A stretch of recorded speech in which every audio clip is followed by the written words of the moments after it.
نبی اکرم شفیع اعظم دکھے دلوں کا پیام لے لو۔ بسم اللہ الرحمن الرحیم الحمد للہ وکفا وسلام علی عبادہ الذین اصطفى اما بعد فاعوذ باللہ من الشیطان الرجیم بسم اللہ الرحمن الرحیم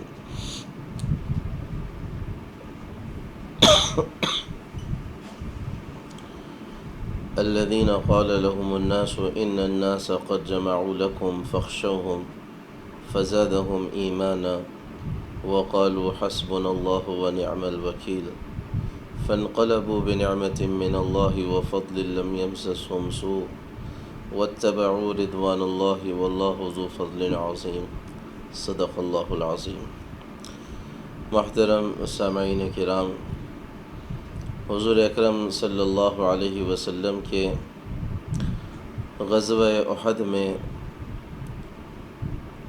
جو واقعات آپ صلی اللہ علیہ وسلم کے ساتھ پیش آئے تھے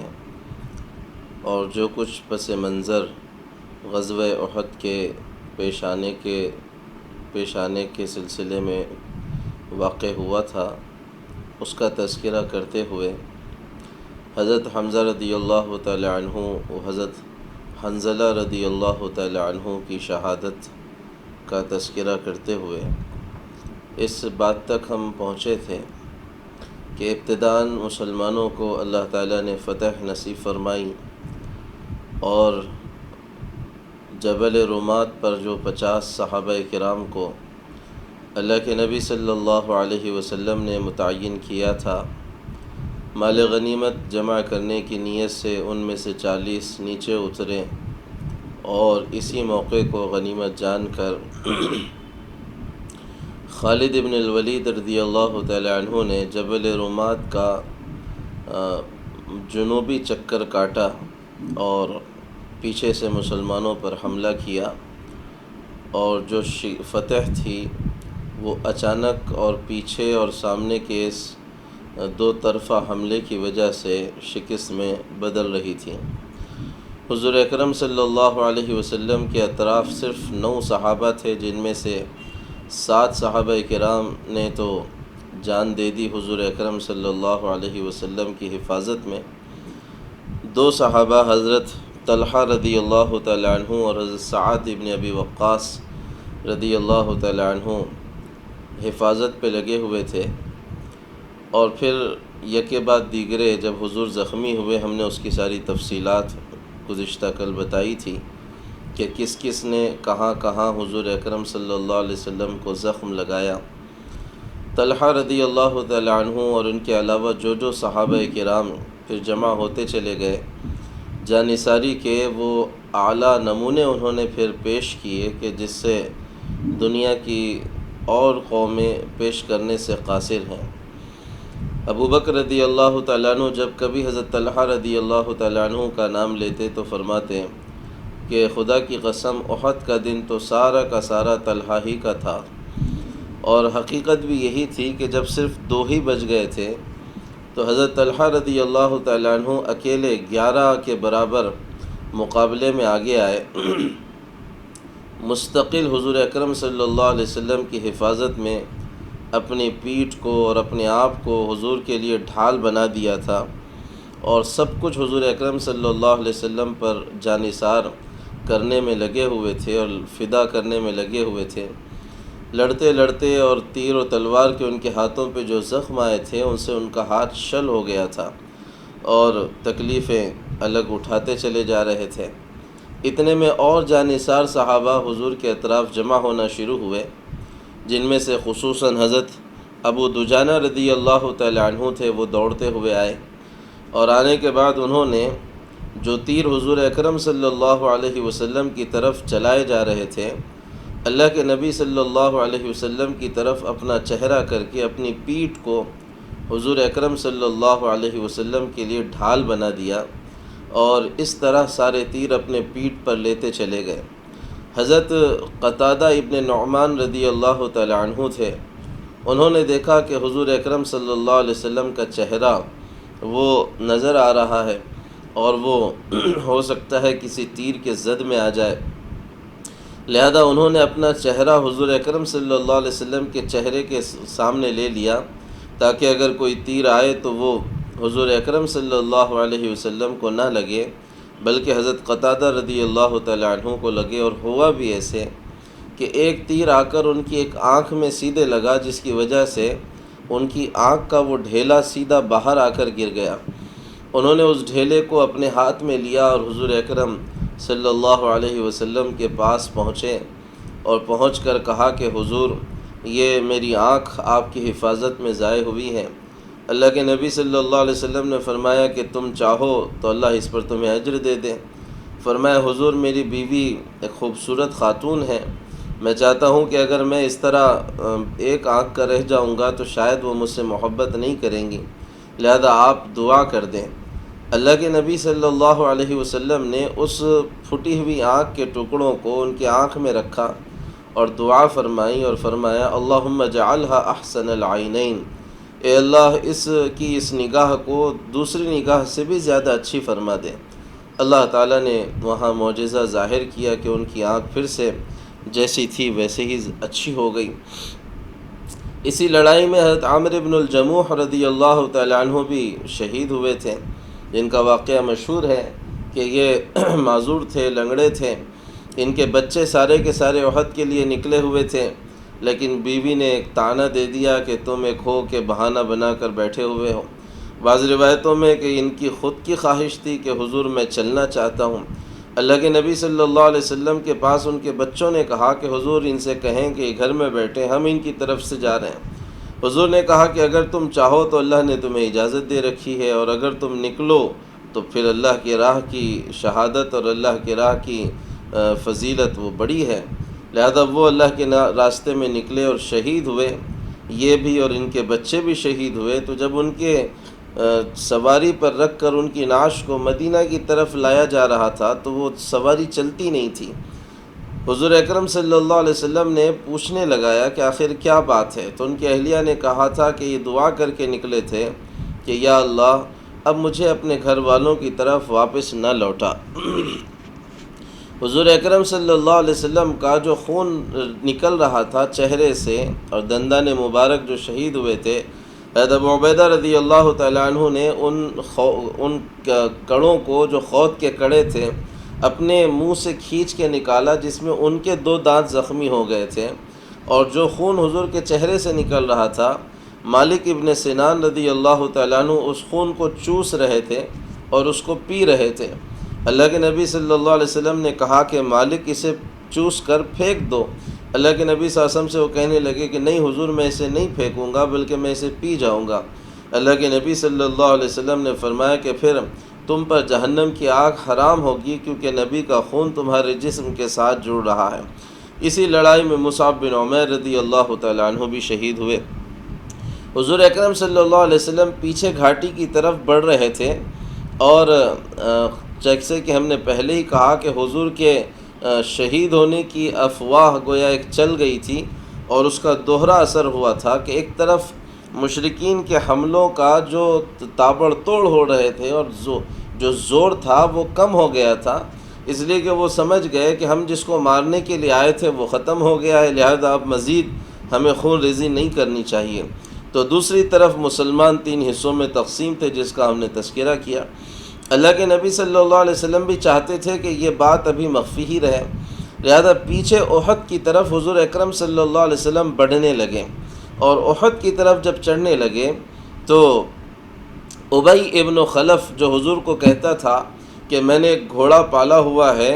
اور اس کو خوب کھلا پلا کر موٹا کرتا ہوں، اور جب موقع ملے گا تو اس پر سوار ہو کر تمہیں ماروں گا، اس نے دیکھا کہ حضور پہاڑی کی طرف جا رہے ہیں تو وہ دوڑتا ہوا حضور اکرم صلی اللہ علیہ وسلم کی طرف آیا۔ صحابہ نے کہا بھی کہ حضور ہم اس کو نپٹ لیتے ہیں، حضور نے کہا اسے آنے دو، اور اپنے قریب ایک صحابی تھے، ان کا نیزہ لے کر حضور نے اس کی طرف پھینکا تو وہ اس کے گردن کو ہلکا سا زخم دے کر آگے نکلا، جس پر وہ چلاتا ہوا اور دوڑتا ہوا گرتا ہوا اور اپنی موت کی آواز لگاتا ہوا دوڑا وہاں سے، اور سارا راستہ یہی چلاتا رہا اور آخرکار مر گیا۔ اس کو پوچھنے والے نے کہا تھا اور کہ ایک معمولی سا زخم لگا ہے اور اس پر تو اتنا چلاتا اور روتا ہے۔ اس نے کہا تھا کہ یہ زخم نہ دیکھو بلکہ اسے دیکھو جس نے یہ زخم لگایا ہے۔ خدا کی قسم اگر یہ تکلیف مکے والوں میں تقسیم کر دی جائے تو سب اس کی تکلیف سے مر جائیں۔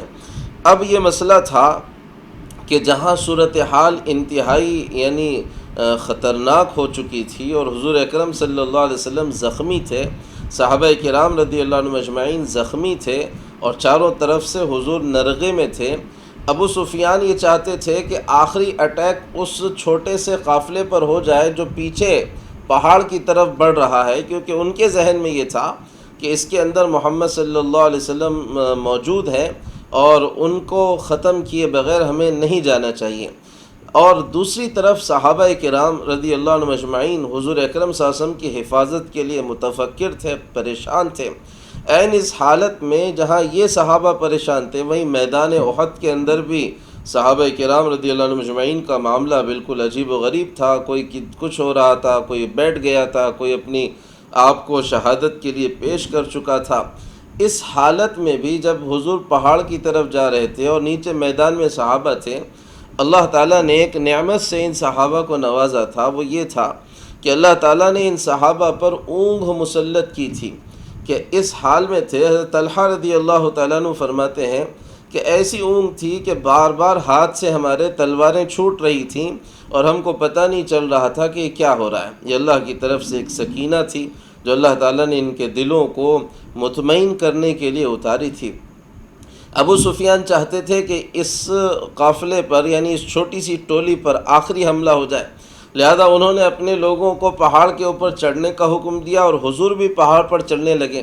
لیکن چونکہ پیر میں گرنے کی وجہ سے گھٹنے میں موچ آئی تھی اور چہرہ زخمی ہو چکا تھا، دندان مبارک شہید ہو چکا تھا، چہرے سے خون نکل رہا تھا اور 2 زرہیں جسم پر پہنی ہوئی تھیں تو اس کا بوجھ الگ تھا، اس لیے پہاڑ کے اوپر کے پتھروں پہ پیر رکھنا حضور کے لیے مشکل تھا۔ طلحہ رضی اللہ تعالیٰ عنہ نے حضور کے سامنے اپنے آپ کو جھکا دیا اور حضور کو اپنے اوپر اٹھایا اور لے کر اوپر چلے اور دیکھا کہ اطراف سے بھی دشمن مشرکین حضور اکرم صلی اللہ علیہ وسلم کے اوپر چڑھ رہے ہیں، تو اللہ کے نبی صلی اللہ علیہ وسلم نے دعا کی کہ اے اللہ ان کو ہم سے اوپر نہ جانے دے، اور پھر ایک صحابی کو حضور اکرم صلی اللہ علیہ وسلم نے حکم دیا کہ وہ تابڑ توڑ ان پر تیروں سے حملہ کرتے چلے جائیں، اور اس طرح وہ نیچے کے نیچے رہ گئے اور اللہ کے نبی صلی اللہ علیہ وسلم اوپر پہنچ گئے ایک سیف جگہ پر۔ میدان کا نقشہ تو بالکل بدل چکا تھا، ایک بڑی تعداد صحابہ کرام رضی اللہ عنہ اجمعین کی شہید ہو چکی تھی، اور حضور کی شہادت کے اس افواہ نے بھی مشرکین کو اب ٹھنڈا کر دیا تھا، اور اب وہ یہ چاہتے تھے کہ بس یہ جو کامیابی رہی صحیح ہم کو ملی ہے اسی کو لے کر ہم خوشی خوشی واپس جائیں۔ لہذا ابو سفیان جو ہیں وہ آئے وہیں پر گھاٹی کے نیچے جہاں حضور اور صحابہ کرام چھپ گئے تھے یعنی چلے گئے تھے، اور اس نے آواز لگائی کہ کیا تم میں محمد ہیں؟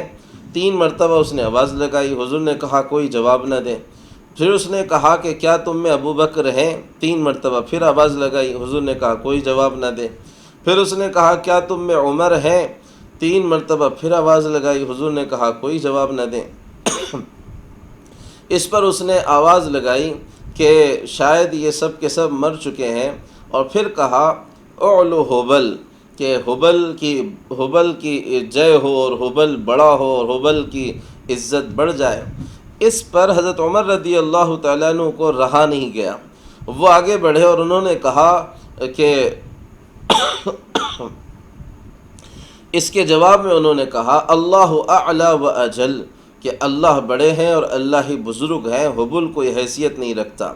اس کے جواب میں ابو سفیان نے کہا لنا العزی ولا عزی لکم، ہمارے پاس عزی جیسا خدا ہے، تمہارے پاس یہ خدا نہیں ہے۔ حضرت عمر رضی اللہ تعالیٰ عنہ کو حضور نے اب کہا کہ اب تم جواب دو۔ انہوں نے جواب دیا کہ اللہ مولانا ولا مولا لکم، اللہ ہمارا والی ہے، تمہارا والی نہیں ہے۔ پھر ابو سفیان نے کہا یوم بیوم بدر والحرب سجال، کہ آج کا دن بدر کے دن کے برابر ہو گیا، اور لڑائی تو ہوتی ہے کہ اوپر نیچے ہوتی رہتی ہے، لیکن اس کے جواب میں حضرت عمر رضی اللہ تعالیٰ عنہ نے کہا کہ یہ دن اور وہ دن برابر نہیں ہے، بلکہ اس میں فرق ہے، اور فرق یہ ہے کہ ہمارے جو مرے ہیں وہ جنت میں گئے ہیں، اور تمہارے جو مرے تھے وہ جہنم میں گئے ہیں۔ ابو سفیان نے حضرت عمر سے کہا کہ عمر ذرا آگے آؤ، میں تم سے کچھ بات کرنا چاہتا ہوں۔ حضور نے کہا کہ جاؤ عمر، دیکھو یہ کیا بات کرنا چاہتا ہے۔ حضرت عمر رضی اللہ تعالیٰ عنہ سامنے آئے تو ابو سفیان نے کہا کہ اے عمر، کیا محمد صلی اللہ علیہ وسلم زندہ ہیں؟ حضرت عمر رضی اللہ تعالیٰ عنہ نے کہا ہاں، کہ تمہاری ساری بات محمد سن رہے ہیں۔ اس نے کہا کہ پھر جو لوگوں نے افواہیں اڑائی ہیں، ان افواہوں پر میں تمہاری بات کو ترجیح دیتا ہوں کہ یہی بات ہے۔ اور پھر ابو سفیان نے کہا کہ سنو، ابھی تو ہم واپس جا رہے ہیں، لیکن آئندہ سال بدر کے میدان میں پھر ہمارا مقابلہ ہوگا، اور وہیں پر پھر سے ہماری لڑائی ہوگی۔ اور یہ کہہ کر وہ واپس ہوتے ہوئے اس نے کہا کہ سنو، میرے کچھ لوگوں نے تمہارے مقتولین کا مصلح کیا ہے، یعنی ان کی ناک کان کاٹی ہے اور ان کی شرمگاہیں کاٹی ہیں، ان کے پیٹ چاک کیے ہیں، سینے نکالے ہیں۔ اس بات کا میں نے حکم بھی نہیں دیا، میں اس سے راضی بھی نہیں ہوں، میں نے منع بھی نہیں کیا۔ گویا دوہری بات اس نے کی، اور وہاں سے وہ چلا گیا۔ اللہ کے نبی صلی اللہ علیہ وسلم اور مشرکین پہلے ہی یہاں سے چلے گئے۔ حضور اکرم صلی اللہ علیہ وسلم نیچے اترے۔ اللہ کے نبی صلی اللہ علیہ وسلم نے زخمیوں کی خبر گیری کے لیے کہا کہ جا کر ذرا دیکھو کہ زخمیوں کا کیا حال ہے۔ تو دیکھا گیا کہ حضرت حمزہ رضی اللہ تعالیٰ عنہ کا سینہ چاک کیا ہے، ہندا نے سینہ چاک کر کے کلیجہ چبایا تھا اور تھوک دیا تھا، اور ناک کان کسی نے کاٹ کر اس کے ہار پہن کر لے کر گئے تھے۔ کئی صحابہ تھے جن کا اس طرح یعنی ان ظالموں نے غلط ان کے ساتھ سلوک کیا تھا۔ حضور نے خاص طور پر ایک صحابی سے کہا کہ جاؤ ذرا اور دیکھو سعد ابن ربیع کا کیا حال ہے اور ان کی اطلاع لو۔ وہ ڈھونڈتے ڈھونڈتے سعد ابن ربیع رضی اللہ تعالیٰ عنہ کے پاس پہنچے تو دیکھا کہ آخری سانسیں چل رہی ہیں۔ تو انہوں نے کہا کہ حضور نے اے سعد تمہیں سلام بھیجا ہے۔ انہوں نے کہا کہ میرا بھی سلام حضور سے کہنا، اور میری قوم انصار کو میرا ایک پیغام پہنچا دینا، اور کہہ دینا کہ اگر تم میں کی ایک جان بھی زندہ ہو اور اللہ کے نبی صلی اللہ علیہ وسلم کو کوئی تکلیف پہنچے تو تمہارا کوئی عذر اللہ کے پاس قابل قبول نہیں ہوگا۔ بس یہ کہہ کر انہوں نے بھی جان دے دی۔ ادھر اب شہداء کا مسئلہ تھا، اتنی اسرت اور تنگی کا حال تھا کہ کفن سب کو میسر نہیں تھے۔ چھوٹی چادریں ملی تھیں جس پہ سر ڈھانکا جاتا تو پیر کھل جاتے، اور پیر ڈھانکا جاتا تو سر کھل جاتا۔ یہی حال حضرت حمزہ رضی اللہ تعالیٰ عنہ کے ساتھ تھا، یہی حال حضرت مصعب بن عمیر رضی اللہ تعالیٰ عنہ کے ساتھ تھا، یہی حال اور بھی شہداء کے ساتھ تھا کہ ان کو تو کچھ بھی نہیں ملا، تو ان کے اوپر گھاس ڈال کر ان کو ایک ہی جگہ پر سارے کے سارے ان 70 صحابہ کرام رضی اللہ عنہ مجمعین کو جو شہید ہوئے تھے ان کو ایک جگہ حضور اکرم صلی اللہ علیہ وسلم نے نماز جنازہ پڑھا کر دفن کیا۔ اس جگہ حضور نے حضرت حمزہ رضی اللہ تعالیٰ عنہ کو دیکھ کر کہا تھا کہ اگر ان کافروں پر مجھے اللہ تعالیٰ طاقت دے گا اور قوت دے گا تو میں اپنے چچا کے مقابل میں اور بدلے میں 70 ان کافروں اور مشرکوں کو قتل کروں گا اور ماروں گا۔ اس پر اللہ کے نبی صلی اللہ علیہ وسلم کو اللہ کی طرف سے تنبیہ ہوئی کہ آپ کی یہ شان نہیں ہے۔ حضور نے اپنی قسم کا کفارہ ادا کیا اور اس بات سے رجوع کیا۔ اور بعض روایتوں میں ہے کہ حضور نے جب حمزہ کو رضی اللہ تعالیٰ عنہ کو دیکھا، ان کی اس یعنی عجیب و غریب حالت کو، اور ہم سمجھ سکتے ہیں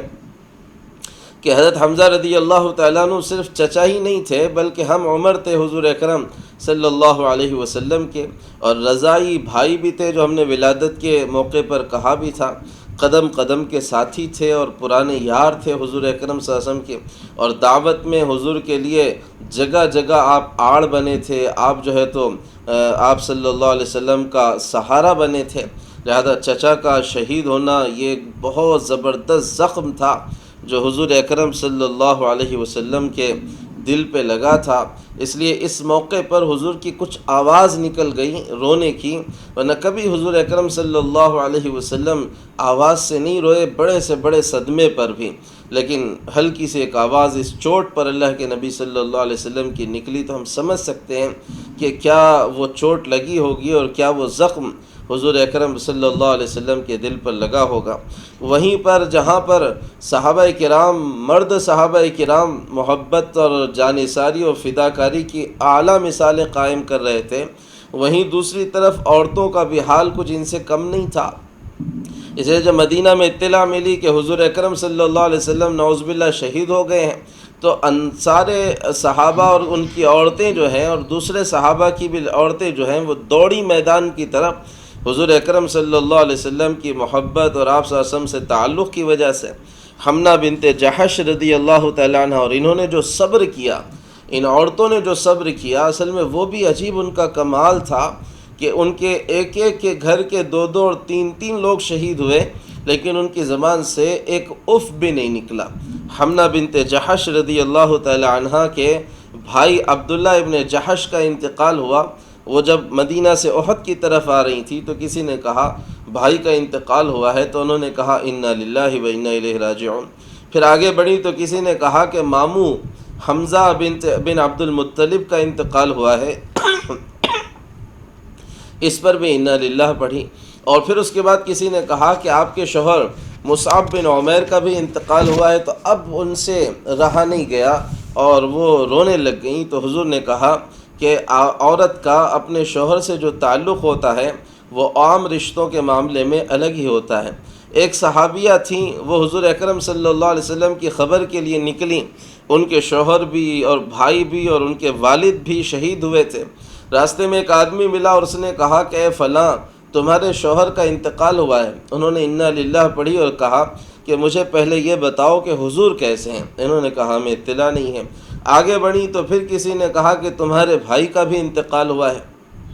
انہوں نے کہا انا للہ، لیکن یہ بتاؤ کہ حضور کیسے ہیں۔ پھر آگے بڑھی تو کسی نے کہا کہ والد بھی تمہارے شہید ہو چکے ہیں۔ انا للہ کہی اور پھر کہا کہ حضور کیسے ہیں۔ انہوں نے کہا کہ حضور سلامت ہیں، اچھے ہیں۔ کہا کہ نہیں، میرے کلیجے کو ایسے چین نہیں آئے گا، بلکہ مجھے دکھاؤ حضور کیسے ہیں۔ جب تک میں دیکھ نہ لوں گی حضور اکرم صلی اللہ علیہ وسلم کو کہ وہ اچھے ہیں، تب تک مجھے چین نہیں آئے گا۔ کسی نے کہا کہ فلاں گھاٹی میں حضور اکرم صلی اللہ علیہ وسلم تشریف فرما ہے۔ یہ دوڑتی ہوئی گئیں، پردے کے احکامات نہیں تھے اس زمانے میں۔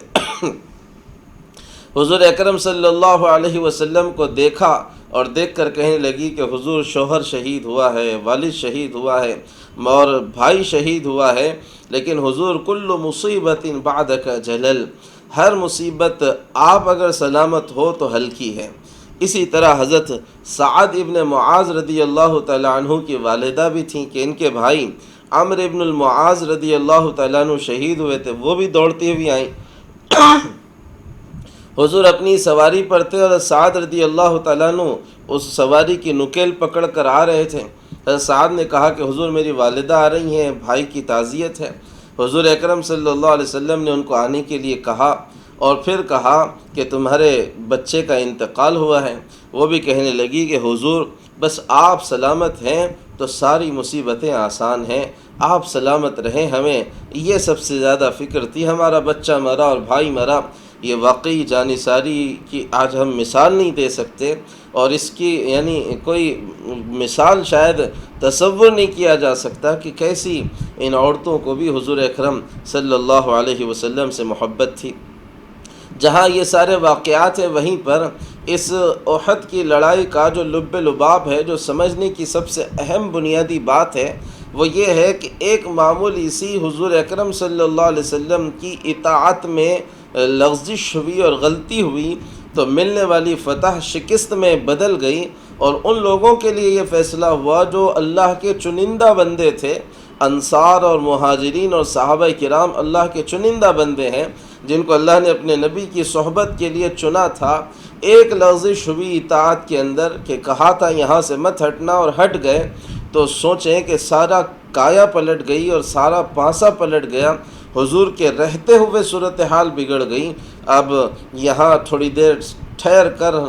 ٹھنڈے دل سے ہم ذرا سوچیں کہ صبح سے شام اور شام سے صبح تک کتنی حضور اکرم صلی اللہ علیہ وسلم کی نافرمانیاں مرد بھی کر رہے ہیں اور عورتیں بھی کر رہی ہیں، اور پھر اسلام اور مسلمانوں کے کامیابی کے ہم خواب دیکھتے ہیں، تو یہ کیسے ممکن ہوگا کہ صحابہ کی ایک غلطی پر ملنے والی فتح شکست سے بدل رہی ہے اور یہاں کی ہزاروں غلطیوں پر فتح ملتی چلی جائے گی؟ بات یہ ہے کہ اصل اطاعت اور فرما برداری ہی میں اللہ تبارک و تعالیٰ نے کامیابی رکھی ہے۔ حضور اکرم صلی اللہ علیہ وسلم شہداء کے تجہیز و تکفین کے بعد واپس مدینہ آئے، لیکن مدینہ آنے کے بعد بھی حضور کے دل میں خدشہ تھا کہ یہ لوگ جا تو چکے ہیں لیکن کہیں نہ کہیں ان کے دل میں شیطان خیال ڈالے گا کہ واپس پلٹ کر مدینہ پر حملہ کرو، تو اس کے لیے پہلے سے تیار ہونا چاہیے۔ لہذا حضور اکرم صلی اللہ علیہ وسلم ہفتے کے دن یہ لڑائی ہوئی تھی تو رات واپس ہوئے۔ اتوار اور پیر کے درمیانی رات جو تھی وہ اسی حال میں گزری کہ مدینہ میں پہرا لگایا ہوا تھا، چوکسی تھی، اور پھر اتوار کی صبح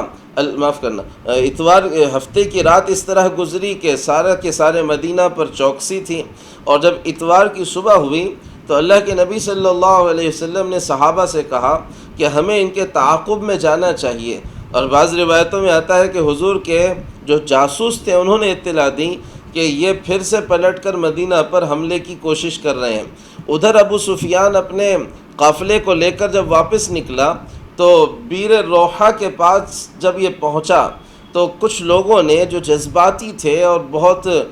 منچلے قسم کے تھے، انہوں نے کہا کہ یہ تو ہم نے غلط کیا کہ ایسے ہی چھوڑ چھاڑ کر ہم نکل گئے،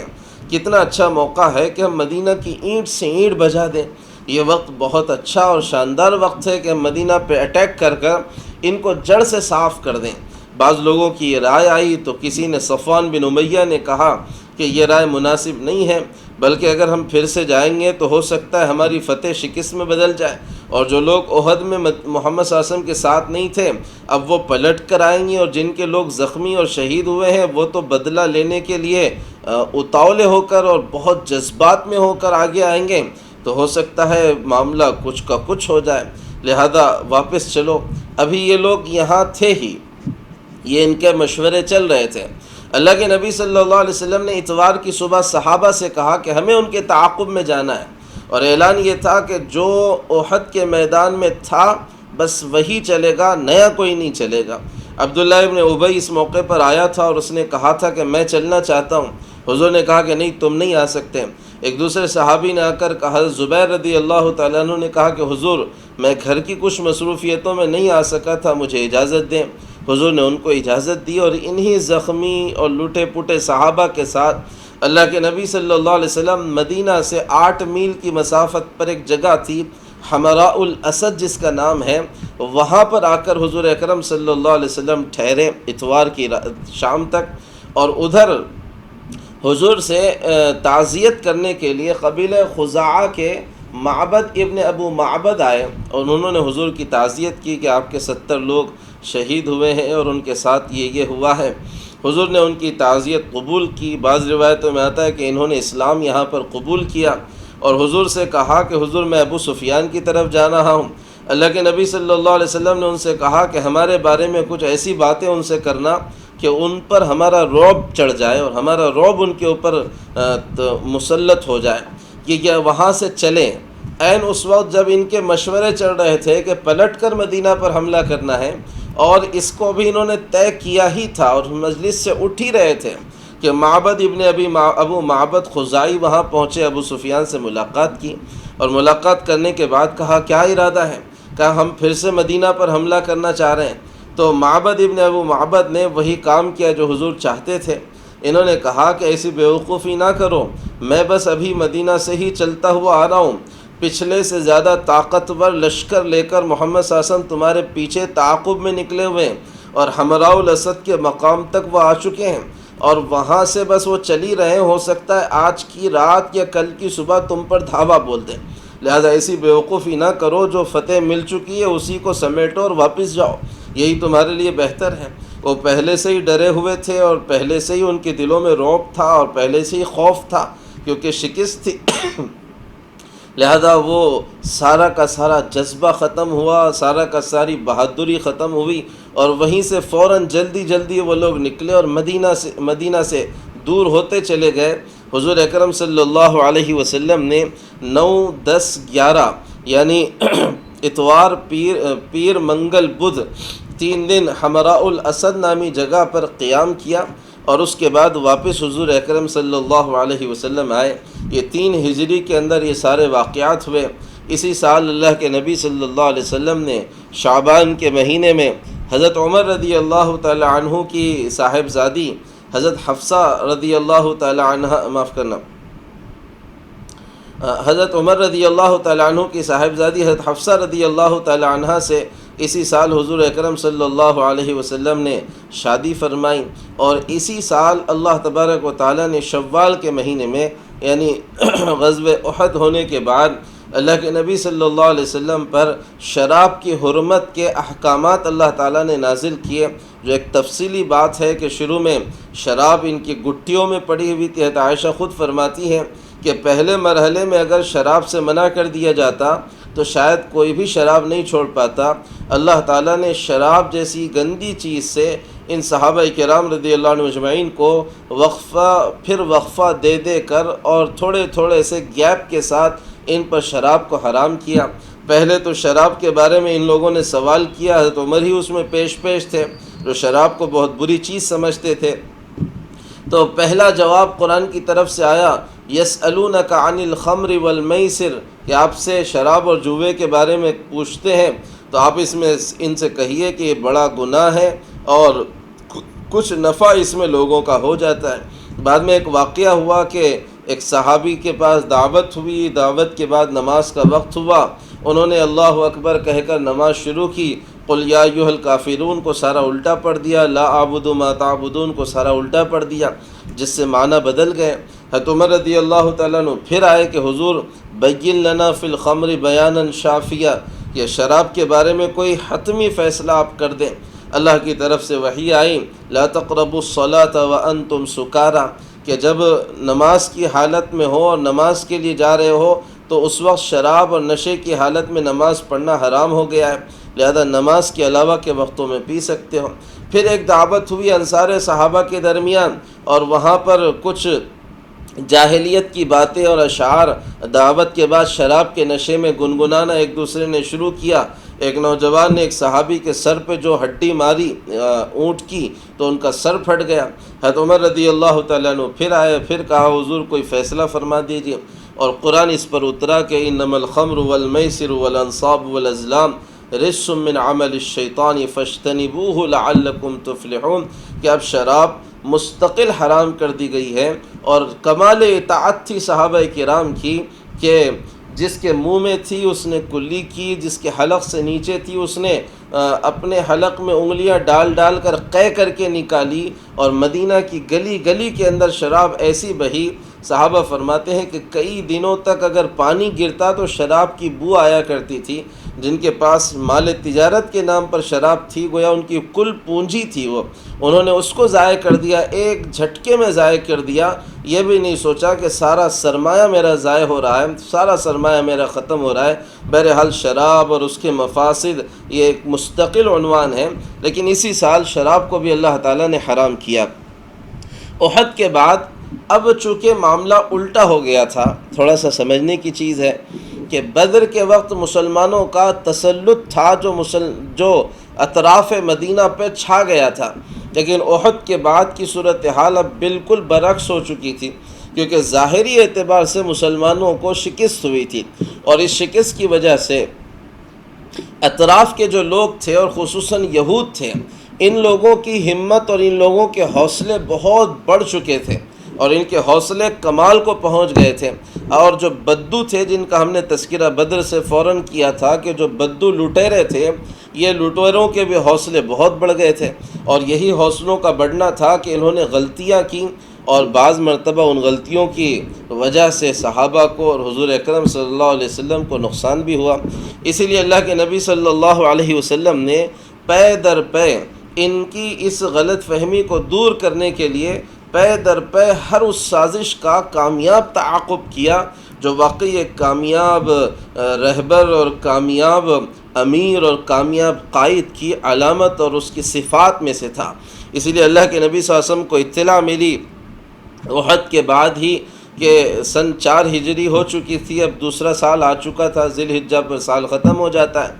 اللہ کے نبی صلی اللہ علیہ وسلم کو اطلاع ملی محرم کے مہینے میں کہ خویلد کے 2 بیٹے طلحہ ابن خویلد اور سلمہ ابن خویلد، طلحہ ابن خویلد یہی وہ طلحہ ہیں جنہوں نے حضور کے انتقال کے بعد نبوت کا دعویٰ کیا تھا۔ یہ 2 بیٹے ہیں جو مکہ مدینہ پر حملے کی کوشش کر رہے ہیں۔ اللہ کے نبی صلی اللہ علیہ وسلم نے ان کا تعاقب کیا، اچانک ان کے اوپر دھاوا مارا، یہ لوگ بھاگ گئے اور یہ اپنی سازش میں ناکام ہوئے۔ ایسے ہی حضور اکرم صلی اللہ علیہ وسلم کو اطلاع ملی کہ خالد بن سفیان حذلی ہے جو حضور کے خلاف مجمع اکٹھا کر رہا ہے اور مدینہ پر چڑھائی کی کوشش کر رہا ہے۔ اللہ کے نبی صلی اللہ علیہ وسلم نے عبداللہ ابن انیس کو ایک انفرادی مہم پر بھیجا کہ خالد بن سفیان کا معاملہ ختم کر دیں تاکہ اس کی سازشیں ختم ہوں، اور انہوں نے چند ہی دنوں کے اندر خالد بن سفیان کا کام تمام کیا اور حضور اکرم صلی اللہ علیہ وسلم کو یہ اچھی خبر سنائی۔ لیکن اسی کے ساتھ ساتھ اسی سال 2 ایسے واقعات ہوئے جس میں حضور کو زبردست دھچکا لگا اور گویا اللہ کے نبی صلی اللہ علیہ وسلم بہت غمگین ہوئے۔ صحابہ فرماتے ہیں کہ ہم کو اتنا غم اور غم کا اتنا اثر کبھی حضور کے اوپر نظر نہیں آیا جتنا ان 2 واقعات پر حضور اکرم صلی اللہ علیہ وسلم کے غم و الم کو ہم نے محسوس کیا۔ پہلا واقعہ تھا رجیع کا اور دوسرا واقعہ تھا بیر معونہ کا۔ دونوں واقعات کیا ہیں اس کو بھی سن لیں مختصر انداز میں۔ سفر کے مہینے میں سن 4 ہجری میں نجد کے قریب کے لوگ تھے، عزل و قارہ کے کچھ لوگ تھے، وہ حضور اکرم صلی اللہ علیہ وسلم کے پاس آئے اور آ کر انہوں نے کہا کہ حضور ہمارا علاقہ اسلام لانا چاہتا ہے اور اسلام کی طرف نیا ہے، لہذا ہم کو سکھانے والے اور ہم کو بتلانے والے کچھ معلمین اور کچھ اساتذہ اور کچھ قراء کی جماعت ہمارے پاس بھیجیے تاکہ ہم ان سے دین سیکھیں اور اسلام سیکھیں۔ حضور اکرم صلی اللہ علیہ وسلم نے 10 قراء صحابہ یعنی 10 علماء صحابہ کو ان کے ساتھ کیا کہ جا کر ان کے علاقوں کو دین سکھائیں، دین کے احکامات سے واقف کروائیں۔ یہاں ٹھہر کر ایک بات اور سمجھنے کی ہے کہ ہم تاریخ کے اعتبار سے ان واقعات کو سمیٹ رہے ہیں جو واقعات جنگوں اور جو واقعات فوجی مہموں اور جو واقعات اسلامی سلطنت کے نظام کے قیام سے متعلق تھیں، لیکن ساتھ ہی ساتھ ذہن میں یہ بھی رہنا چاہیے کہ ان واقعات کے چلتے چلتے نیچے طور پر مسلمانوں کے معاشرے کی کیا بنیادیں ہوں، مسلمانوں کی عبادتوں کا کیا نظام ہو، مسلمانوں کو کیا کرنا چاہیے کیا نہیں کرنا چاہیے، تہذیب نفوس، ادب، سلیقہ، ثقافت و تہذیب کے بنیادی اشارے اور بنیادی اصول و ضوابط بھی ساتھ ہی ساتھ قرآن کے ذریعے سے ان صحابہ کو بتائے جا رہے تھے، جس کا ہم تذکرہ کرتے ویسے آ ہی رہے ہیں کہ نماز کا حکم، زکوٰۃ کا، صدقہ فطر کا، اور ابھی ہم نے کہا کہ حرمت شراب کا جو حکم آیا ہے یہ سب ساتھ چل رہا تھا۔ تو یہ سارے احکامات تھے جن کو سکھانے کے لیے کچھ قراء تھے۔ یہ 10 لوگوں کو لے کر گئے اور رجیع نامی ایک مقام تھا، وہاں پر جب وہ پہنچے تو انہوں نے اپنے علاقے کے 200 لوگوں کو بلایا اور تھاوا ان کے اوپر بولا۔ ان میں کے 7 لوگ لڑتے لڑتے شہید ہو گئے جن کے امیر حضرت عاصم رضی اللہ تعالیٰ عنہ تھے، اور وہ شہید ہوتے ہوتے دعا کر کے گئے کہ یا اللہ میرے جسم کو کوئی مشرک ہاتھ نہ لگائے اور میں کسی کے قبضے میں نہ جاؤں، اور اللہ نے ان کی اس کو دعا کو قبول بھی کیا کہ ان کی نعش پھر غائب کر دی اللہ تعالیٰ نے ایک سیلاب کے ذریعے سے، اور وہ مشرکوں کے ہاتھ نہیں لگے۔ 3 لوگ بچ گئے تھے، ایک تھے حضرت خبیب رضی اللہ تعالیٰ عنہ، اور دوسرے تھے حضرت زید بن دثینہ، اور تیسرے ایک صحابی تھے۔ تو خبیب وہ تیسرے صحابی وہ بھی شہید کر دیے گئے، مار دیے گئے، اور خبیب رضی اللہ تعالیٰ عنہ اور زید بن دثینہ رضی اللہ تعالیٰ عنہ کو پکڑ کر مکہ لے جایا گیا، اور مکہ لے جانے کے بعد مکہ میں ان کو ان لوگوں نے خریدا جن کو انہوں نے بدر میں مارا تھا، ان کے ماں باپ کو یا کسی کے چچا کو مارا تھا۔ ہر آدمی نے اپنے اپنے تعلق والے سے بدلہ لینے کے لیے ایک نے حضرت زید بن دثینہ کو خریدا اور ایک نے حضرت خبیب رضی اللہ تعالیٰ عنہ کو خریدا، اور خریدنے کے بعد زید بن دثینہ کو فوراً تنعیم کے علاقے میں بھیجا کہ لے جاؤ اور وہاں قتل کر دو، اور کچھ مدت کے بعد حضرت خبیب رضی اللہ تعالیٰ عنہ کو لے جا کر قتل کیا گیا۔ جو مشہور واقعہ ہے کہ ابو سفیان ان دونوں کے قتل کے وقت ان کے پاس آیا اور آ کر ان سے کہا تھا کہ کیا تمہیں یہ پسند ہے؟ ہو تو نہیں سکتا لیکن صرف کہہ ہی دو تاکہ ہمارا دل ٹھنڈا ہو جائے، کہ کیا تم کو پسند ہے کہ تمہاری جگہ محمد کو سولی دے دی جائے؟ تو ان دونوں کے ایک ہی جملے تھے کہ خدا کی قسم ہم کو تو یہ بھی پسند نہیں کہ ہم اپنے گھر میں آرام سے بیٹھیں اور حضور اکرم صلی اللہ علیہ وسلم کو ایک کانٹا ہی چبھے۔ ابو سفیان نے اس پر کہا تھا کہ محمد کے ساتھی جیسی محبت محمد سے کرتے ہیں ایسی محبت میں نے کسی کو اپنے آقا اور سردار سے کرتے ہوئے نہیں دیکھا۔ اور بہرحال حضرت زید بھی شہید کیے گئے اور حضرت خبیب رضی اللہ تعالیٰ عنہ بھی انتہائی بے دردی کے ساتھ شہید کیے گئے۔ حضور نے ان کی نعش کو منگوانے کے لیے صحابہ کو بھیجا اور یہ نعش لے کر کسی طرح صحابہ لے کر چلے۔ ان کا تعاقب ہوا تو زمین کے اوپر ایک جگہ حضرت خبیب کی نعش رکھی گئی تو زمین پھٹی اور ان کی نعش اندر چلی گئی۔ ایسے ہی حضرت عاصم رضی اللہ تعالیٰ عنہ کی بھی نعش غائب ہوئی۔ اس واقعے میں جس میں 10 قرائے صحابہ کی شہادت ہو گئی تھی، حضور اکرم صلی اللہ علیہ وسلم کو بڑا صدمہ ہوا کہ یہ ایک دھوکہ دہی اللہ کے نبی صلی اللہ علیہ وسلم کے ساتھ ہوئی تھی۔ معاً اسی واقعے کے چند ہی دنوں کے بعد ایک اور واقعہ پیش آیا۔ وہ واقعہ یہ تھا کہ ابو برا عامر ابن مالک نامی ایک آدمی تھا، وہ مدینہ حضور اکرم صلی اللہ علیہ وسلم کے پاس آیا۔ اللہ کے نبی صلی اللہ علیہ وسلم نے اس کے سامنے اپنے دین کو رکھا، اسلام کو رکھا۔ اس نے نہ انکار کیا نہ قبول کیا بلکہ درمیانی بات کی، اور حضور اکرم صلی اللہ علیہ وسلم کی خدمت میں یہ درخواست رکھی کہ میرا ایک قبیلہ ہے، بہت بڑا قبیلہ ہے، اگر آپ چاہیں تو آپ کے کچھ قراء اور معلمین کو اپنے پاس لے جاؤں اور وہ وہاں تبلیغ کریں دین کی، شاید میرا قبیلہ اور میرے اطراف کے لوگ اسلام کی طرف آ جائیں۔ اللہ کے نبی صلی اللہ علیہ وسلم نے 70 قراء کرام کی یعنی علماء صحابہ کی ایک جماعت اس کے ساتھ کر دی۔ یہ ان کو لے کر چلا یہاں تک کہ ایک کنواں تھا جس کا نام معونہ تھا، اور عربی میں بئر کے معنی کنویں کے آتے ہیں، بئر معونہ، اسی پر اس کا نام پڑا۔ وہاں پر یہ 70 صحابہ بستی سے باہر ٹھہرے ہوئے تھے۔ یہ ٹھہرے اور حضور اکرم صلی اللہ علیہ وسلم یہ جب جا رہے تھے تو ان کے قبیلے کا جو اصل سردار تھا عامر بن طفیل، اس کے نام حضور نے خط لکھا تھا اور کہا تھا حرام بن ملحان رضی اللہ تعالیٰ عنہ یہ خط عامر بن طفیل کو دے دیں۔ جب یہ اس کنویں کے پاس ٹھہرے تو حرام بن ملحان رضی اللہ تعالیٰ عنہ سے کہا کہ وہ حضور کا خط عامر بن طفیل کو پہنچا دو۔ وہ بدبخت اور شریر اور خبیث حضور اکرم صلی اللہ علیہ وسلم کے دل میں انتہائی نفرت اور عداوت رکھتا تھا دل میں اپنی، لہذا جیسے ہی حضرت حرام بن ملحان وہاں پہنچے اور خط اس کے ہاتھ میں دیا، اس نے حضور کا خط پڑھنا بھی پسند نہیں کیا، اپنے ایک آدمی کو اشارہ کیا، اس نے پیچھے سے ایک نیزہ حضرت حرام بن ملحان کے پیٹھ میں ایسے مارا کہ وہ آر پار ہو گیا اور وہ وہیں پر گرے، یہ کہتے ہوئے فزت ورب الکعبہ، رب کعبہ کی قسم میں تو کامیاب ہو گیا۔ اس کے بعد عامر بن طفیل نے اپنے قبیلے والوں کو آواز دی کہ چلو اور ہم ان 70 جو آئے ہوئے ہیں ان کا کام تمام کر دیں۔ تو قبیلے والوں نے کہا کہ برا ابن مالک ان کو لے کر آیا ہے جو ہمارے قبیلے کا آدمی ہے، اور وہی ان کو پناہ دیے ہوئے، لہذا اس کی پناہ کو توڑنا ہمیں مناسب نہیں لگتا۔ اس نے دوسرے قبائل کو آواز دی جس میں عصیہ، رعل، ذکوان اور لحیان یہ قبیلے تھے جو اس کی آواز پر کھڑے ہوئے، اور یہ ہزاروں کا جمگھٹا ان 70 صحابہ کے اوپر وہ ٹوٹ پڑا۔ انہوں نے مقابلہ کیا اور لڑتے لڑتے سارے ہی شہید ہو گئے، سوائے ایک کے کہ ان کو زخمی سمجھ کر چھوڑ دیا تھا، وہ کعب بن زید رضی اللہ تعالیٰ عنہ تھے، اور 2 صحابہ تھے جو اونٹ چرانے کے لیے گئے ہوئے تھے۔ انہوں نے دیکھا کہ جنگلی جانور پرندے جو ہے منڈلا رہے ہیں تو سمجھ گئے کہ کوئی نہ کوئی حادثہ پیش آیا ہے، لہذا دوڑتے ہوئے آئے۔ ان میں سے ایک تھے منذر ابن عقبہ اور دوسرے عامر ابن امیہ زمری تھے۔ منذر بن عقبہ نے دیکھا کہ سارے کے سارے یعنی 68 کے قریب صحابہ شہید ہو چکے ہیں، تو انہوں نے کہا کہ اب زندگی میں مزہ بھی نہیں ان لوگوں کے بغیر جینے کا، لہذا وہ بھی میدان میں اترے اور لڑتے لڑتے وہ شہید ہو گئے، اور عامر ابن امیہ کو پکڑ لیا ان لوگوں نے۔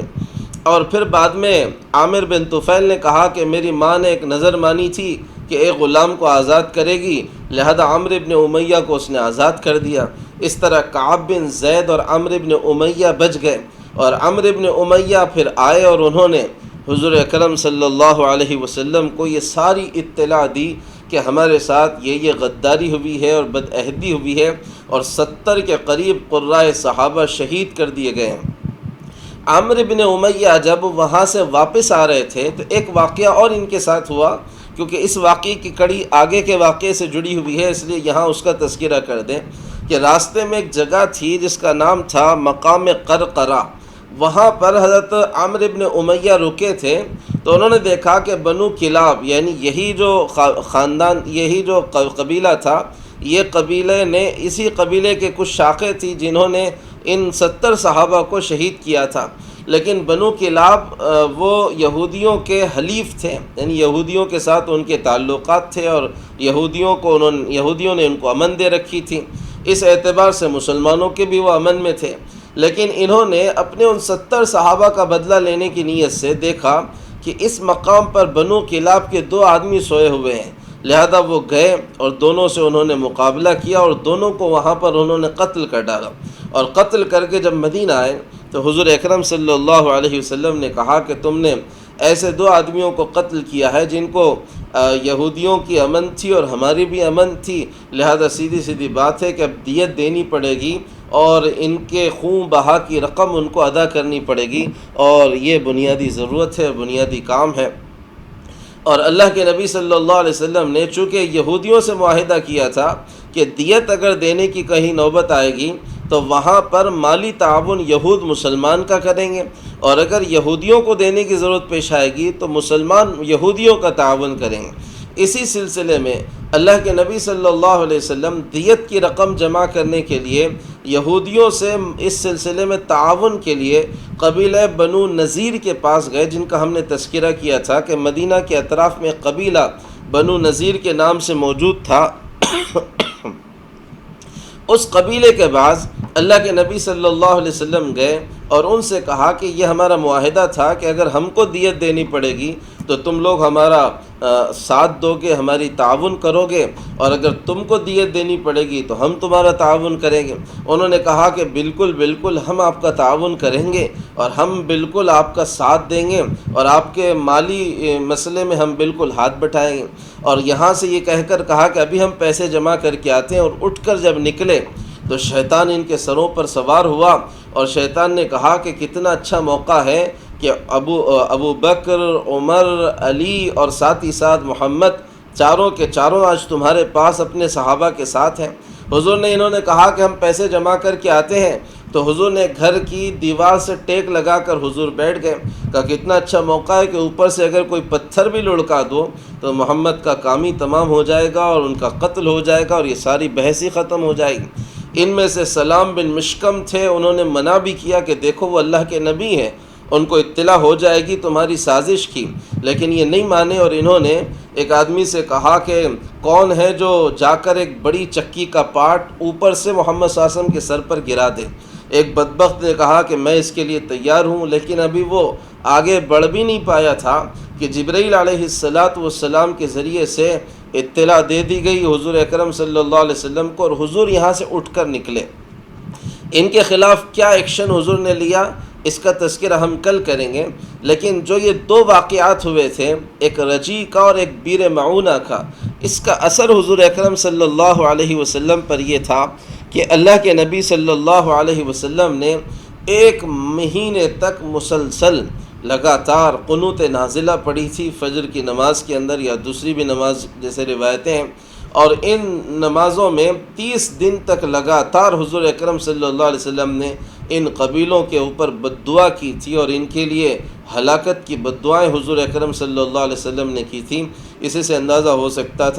سکتا ہے کہ کیا زبردست وہ چوٹ تھی ان صحابہ کرام کو دھوکے سے قتل کرنے پر جو حضور کو لگی تھی۔ آگے پھر بنو نذیر کا کیا حال ہوا، اور حضور اکرم صلی اللہ علیہ وسلم نے مدینہ کے اطراف اٹھنے والی ان شرارتوں کا کیسے قلع قمع کیا اس کا تذکرہ ہم پھر کریں گے انشاءاللہ۔ اللہم صلی علی سیدنا محمد وعلی آل سیدنا محمد وبارک وسلم۔ اللہم انت السلام ومنک السلام تبارکت ربنا وتعالیت یا ذا الجلال والاکرام۔ ربنا آتنا فی الدنیا حسنہ وفی الآخرۃ حسنۃ وقنا عذاب النار۔ وصلی اللہ علی النبی الکریم والحمد للہ رب العالمین۔